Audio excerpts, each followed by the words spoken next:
అందరికీ నమస్కారం అండి. వెల్కమ్ టు బ్లూమింగ్ బాటసారి. నేను మీ వంశీ దేవులపల్లి. అయితే నిన్న మనం చెప్పుకున్న దానికి కంటిన్యూషన్, దాని తర్వాయి భాగంగా ఇప్పుడు మనం చెప్పుకోబోయే భగవద్గీతకు సంబంధించిన విషయాలు మొదలు పెట్టుకుందాం. దానికి ముందుగా ఒకసారి శ్రీ గురుభ్యో నమః, ఓం గం గణపతయే నమః, జై శ్రీకృష్ణ. నిన్న మనం ఆఖరిగా చెప్పుకున్న మాట ఏమిటయ్యా అంటే, ప్రతి వ్యక్తి కూడా ఏదో ఒక రూపంలో గీతకు సేవ చేయాలి. దాన్ని చదువో వినో పాడో ఏదో ఒక రూపంలో. ఎందుకంటే సాక్షాత్ విష్ణుమూర్తి యొక్క ముఖ కమలం నుండి ఈ గీత పుట్టినది అనే విషయాన్ని మనం చివరిగా చెప్పుకోవడం జరిగింది. అయితే గీత గంగ కంటేనూ పవిత్రమైనదట. గంగా జలము కంటే పవిత్రమైనది ఈ గీత అంట, భగవద్గీత. గీత గాయత్రీ మంత్రము కంటేనూ శ్రేష్టమైనది. అయితే సాక్షాత్ ఆ యొక్క భగవానుడే స్వయంగా చెప్పిన మాట ఏమిటయ్యా అంటే, గీతాశ్రయేహం తిష్టామి, గీతామే చోత్తమం గృహం, గీతా జ్ఞానముపాశ్రిత్య త్రీన్ లోకాన్ పాలయామ్యహం. నేను గీతను ఆశ్రయించి ఉందును, గీతయే నా నివాసము, ముల్లోకములను పాలించుటలో గీతా జ్ఞానమే నాకు పరమ సాధనము. సాక్షాత్ భగవంతుడు చెప్పిన మాటలండివి. నేను భగవద్గీతనే ఆశ్రయించి ఉన్నాను, నేను భగవద్గీతలోనే ఉన్నాను, గీతతోనే ఉన్నాను. ముల్లోకాలు నేను పాలించడానికి నాకు కావలసిన జ్ఞానమంతా కూడా భగవద్గీత నుంచే వస్తుంది అని సాక్షాత్ ఆ భగవానుడే చెప్పడం జరిగిందండి. మానసికంగా, భౌతికంగా, ఆధ్యాత్మికంగా అంటే మనసుకు సంబంధించి కానీ, లేదా శరీరముకు సంబంధించి కానీ, భక్తి మార్గానికి సంబంధించి కానీ, ఇలా వేరువేరు స్థాయిలలో ఉన్న ప్రతి ఒక్కరికి కూడా ఉపకరించే వేరువేరు మార్గాలను, ఉపయోగపడే రకరకాల దారులను చూపడం ద్వారా సర్వలోక ప్రియత్వం, అందరికీ ఇష్టమైనది, సంతరించుకున్న సర్వజనహిత గ్రంథం భగవద్గీత.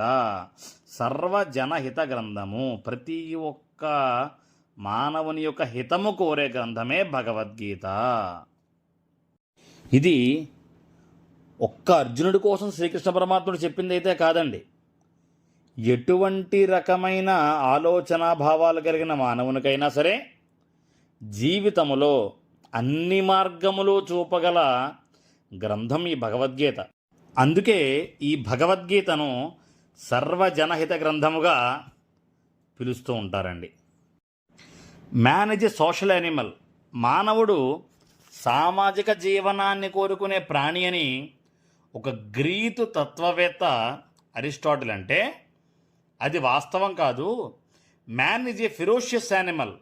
మానవుడు అతి క్రూరమైన భయంకరమైన ప్రాణి అని థామస్ హాబ్స్ అనే బ్రిటిష్ శాస్త్రవేత్త అంటారండి.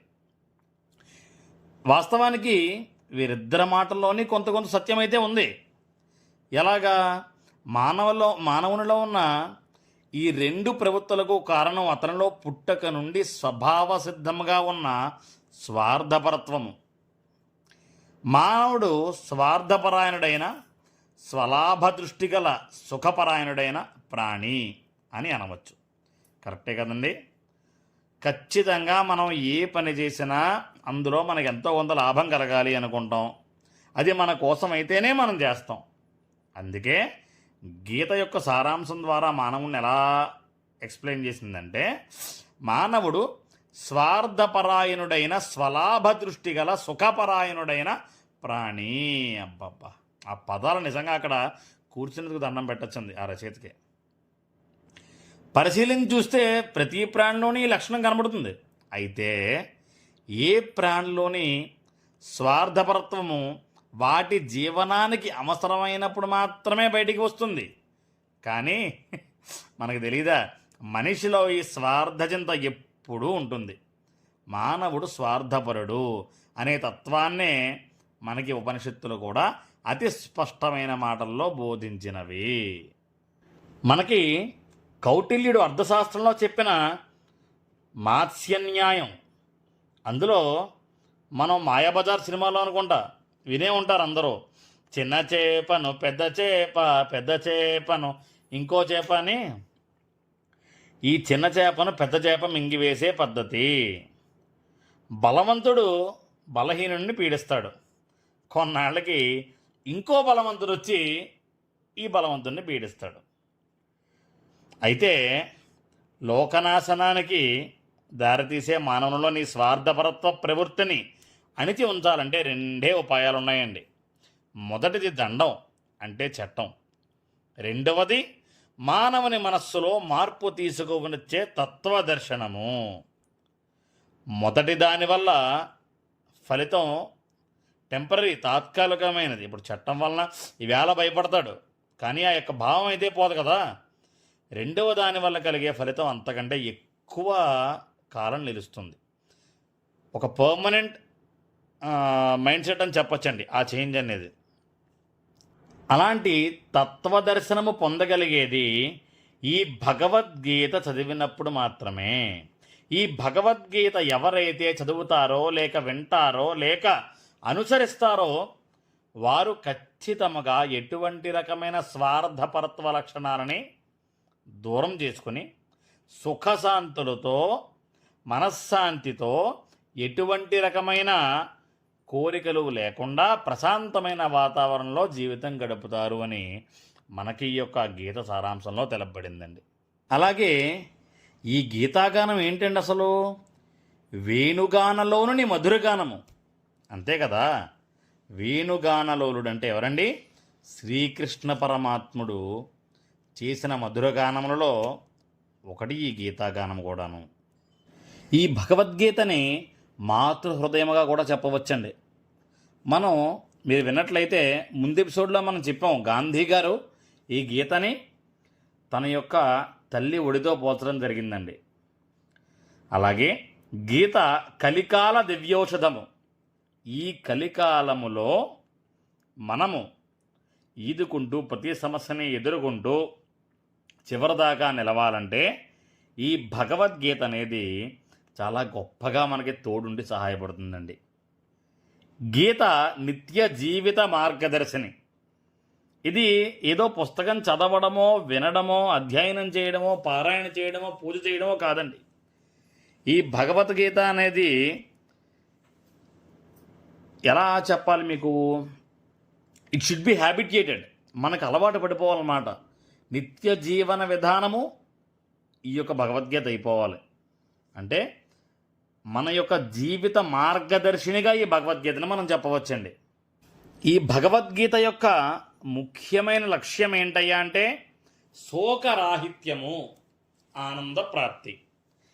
ఏ మానవుడు కూడా శోక సముద్రాన పడకూడదని, అనగా ఏ మానవుడు కూడా దుఃఖముకి దగ్గర అవ్వకూడదని, ఆనందప్రాప్తి కలగాలని, మనశ్శాంతి సంతోషాలు కలగాలనేది మాత్రమే ఈ యొక్క గీత ప్రధాన లక్ష్యముగా మనకి చెప్పబడుతున్నదండి. భగవద్గీత జ్ఞానము అనంతము. ఇక్కడ శ్లోకం చెప్పుకుందామండి. కృష్ణో జానాతి వైసమ్యక్ కించిత్ కుంతీ సుతః ఫలం వ్యాసోవా వ్యాసపుత్రోవా యాజ్ఞవల్క్యోధ మైథిల. దీని భావం ఏంటంటే గీతార్థమును, గీత మహిమను కృష్ణుడు ఒక్కడు మాత్రమే సంపూర్ణముగా తెలిసి ఉన్నాడు.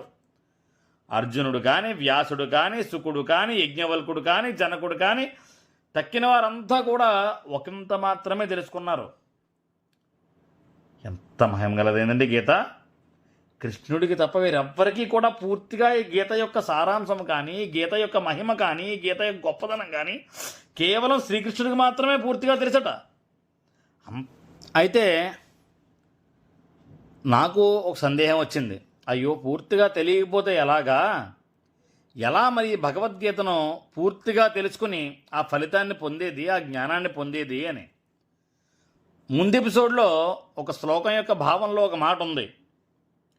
గంగాజలము ఒక్క చుక్క తాగినా, భగవద్గీత కొంచెము అధ్యయనం చేసిన, విష్ణుమూర్తిని ఒక్కమారు పూజించిన.